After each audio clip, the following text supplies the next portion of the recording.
पंजाब से। राधे राधे महाराज जी, श्री हरिवंश। गुरुदेव, आपके चरणों में कोटि कोटि प्रणाम। गुरुदेव, क्या हमारे कर्म हमारे जन्म से ही निर्धारित होते हैं? अगर ऐसा है तो ऐसा क्यों कहते हैं कि आप जैसा कर्म करोगे आपको वैसा ही फल मिलेगा? क्योंकि वो तो कृष्ण भगवान ने पहले से ही निर्धारित कर रखा है। महाराज जी, कृपया इस विषय पे प्रकाश डालिए। तो हमारा पहला जन्म थोड़ी है, हमारे बहुत जन्म हो चुके हैं।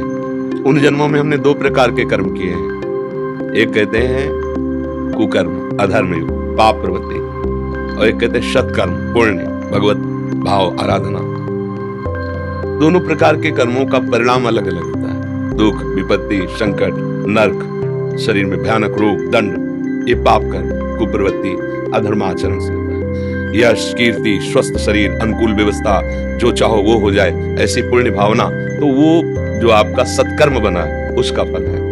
अब ढेर सारे सत्कर्म जमाए और ढेर सारे दुष्कर्म जमाए हमारे गोदाम में, कर्म जिसे संचित कर्म कहते हैं शास्त्रीय भाषा में, उससे निकाला गया और दोनों कर्म को मिश्रित करके इसकी रचना कर दी गई और उन्हीं कर्म के अनुसार उसको उसी जगह पैदा किया गया जैसा कर्म का हिसाब। मान लो निकृष्ट कर्म पापाचरण अधिक है, थोड़े पुण्य है, तो मनुष्य तो बना दिया गया, लेकिन ऐसा बना दिया गया घृणित स्वभाव, गंदी आदत, बहुत नीच कर्मों में रत, ना कहीं सत्संग है, ना कहीं स्वाध्याय है, ना ब्रह्मचर्य है, ना साधना है, बस वो खाओ पियो लूटो मारो हिंसा व्यभिचार, ऐसा वो भी तो मनुष्य है। और एक है संयम से चलता है, नियम से चलता है, ऐसे आचरण करता है, समाज को सुख मिलता है, माता पिता को सुख मिलता है, हमारे देश की पूरी सेवा की भावना, कई तरह के ये दो कर्मों से उसको वहां जन्म दिया जाता है। जैसे उसके कर्म के अनुसार वैसे उसका स्वभाव बनता है। अब इस परंपरा को हमें मिटाना है, ना हमें सुकृत ना हमें दुष्कृत, हमें अंतिम जन्म बनाना है अपना, कि अब हमारा अगला जन्म ही न हो, ऐसा हमें करना है। हमारे भाग्य में जो लिखा उसे हमें बदलना है। अब नहीं तो भाग्य में नहीं लिखा है मोक्ष, भाग्य में भगवान का दर्शन नहीं लिखा है, बस शुभ अशुभ कर्म, दुख सुख की प्राप्ति, और फिर नए शुभ अशुभ कर्म, फिर नया जन्म, ऐसे ही होता आ रहा है बहुत काल से। अब सत्संग मिला है, अब हम अपने को संभालें। भगवान का नाम शुभ अशुभ कर्मों में नहीं है, ये दिव्य है। नाम ये कर्म नहीं है, ना शुभ ना अशुभ, ये दिव्य है। अगर नाम जप करोगे अंदर ही अंदर खूब जो गुरुदेव ने दिया है और दूसरों की सेवा की भावना रखोगे तो निश्चित तुम्हारे दोनों कर्म नष्ट हो जाएंगे, पाप कर्म और पुण्य कर्म। पाप कर्म है लोहे की जंजीर, पुण्य कर्म है सोने की जंजीर, लेकिन बंधते तो दोनों में ही है, दुख तो दोनों में ही है ना। अब जैसे कोई अरबों खरबों रुपया, तो उसको देखो बेचैन है, उसको और चाहिए, वो इतना भयभीत है कि अकेले निकल नहीं सकता है, उसे नींद नहीं आती, नींद के लिए गोलियां चाहिए, भोजन नहीं पचता उसको, भोजन के लिए औषधि चाहिए, कितनी परेशानी। एक किसान आदमी दिन भर मेहनत करता है, 10 रोटी, आधा लीटर दाल और 2 लीटर दूध पिया, और जहां मना हुआ चौड़े पे सो जाए, उसको कोई परेशानी नहीं है। इसलिए सावधान करने के लिए भगवान ने आपको संत संग दिया, गुरुवाणी मिली, गुरुवाणी आपको सावधान करती है कि आपका जीवन किस तरह होना चाहिए। महापुरुष तो अंतर्ध्यान हो गए, लेकिन उनकी वाणी साक्षात उनका स्वरूप है।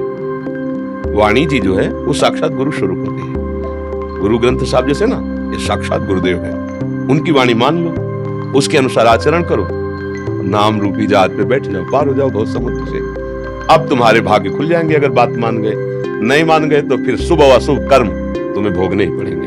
अवश्य में भोक्तव्यम कृतम कर्म शुभाशुभम। फिर नया जन्म होगा, फिर नई दुकान मकान, फिर मरो, फिर नया जन्म, फिर यही प्रपंच चल रहा है बहुत समय से। पुनरपि जननम पुनरपि मरणम पुनरपि जननी जठरे शयनम, बार बार वही। अगर विचार सही कर लो तो ये बंद हो जाए आवागमन, और हम अपने गुरु प्रताप से भगवान के दिव्य धाम में चले जाएं, जहां न जन्मना है, न मरना है, न दुख है, न सुख है, परमानंद है, प्रसन्नता ही प्रसन्नता, सुख ही सुख है। जी समझ में आया इसका प्रश्न? हाँ जी। केवल प्रारब्ध, सब कुछ क्या निश्चित है? हमारी भगवत प्राप्ति निश्चित है क्या? हमारे पाप कर्म निश्चित है क्या? प्रारब्ध 2 कर्मों से बनता है, पूर्व संचित कर्म से निकालकर शुभ और अशुभ, जो हमको सुख और दुख केवल दे सकते हैं, बस। इसके बाद हमारी बुद्धि रची गई है। अब हम बुद्धि से सुमति के मार्ग में चलते हैं या कुमति के मार्ग में चलते हैं, ये हमारा निर्णय होगा। ये नई खेती होगी हमारी। मनुष्य है, हम कोई गधा पशु नहीं है कि केवल प्रारब्ध ही भोगने आए। हम नवीन कर्म करके प्रारब्ध को विध्वंस करके भगवत प्राप्ति करेंगे। समझ पा रहे हो? प्रारब्ध कोई देवता नहीं है, भगवान के दास है, अविनाशी अंश है। ये शरीर पर प्रारब्ध आता है, हमारे पे नहीं आता। बताओ ना, तो क्या परेशानी है? गुरुजी बस ये है कि प्रारब्ध के कारण आज का भविष्य निश्चित होगा या फिर जो लिखा हुआ है? प्रारब्ध के कारण भविष्य निश्चित नहीं होता, क्रिमाण से अब हम भविष्य बनाएंगे। क्रिमाण माने नया कर्म। हाँ प्रारब्ध, अब जैसे हम भजन मार्ग में चल रहे हैं, अब हमारे प्रारब्ध ने लात मारी, गिराया 35 वर्ष की अवस्था से किडनी फेल। लेकिन हमारा पुरुषार्थ, भगवान की कृपा कि 18 वर्ष में 18 मिनट भी अपने को रोगी नहीं माना है। और रोगी शरीर है और कष्ट भोग रहा है, तब हो रही, लेकिन दिनचर्या भी हो रही। मान लो कल दिनचर्या ना हो तो हमारा चिंतन थोड़ी रोक लेगा प्रारब्ध। प्रारब्ध केवल सुख और दुख देगा शरीर को, कर्म से इसका कोई संबंध? कर्म से क्या संबंध? हम प्रारब्ध लात मारेगा आके, जैसे आपने बहुत बढ़िया पढ़ाई पढ़ी, डिग्री आपके पास है, लेकिन प्रारब्ध में आपको दुख भोगना तो कहीं नौकरी आपको नहीं मिलेगी, समझ रहे? लौकिक। लेकिन आप नाम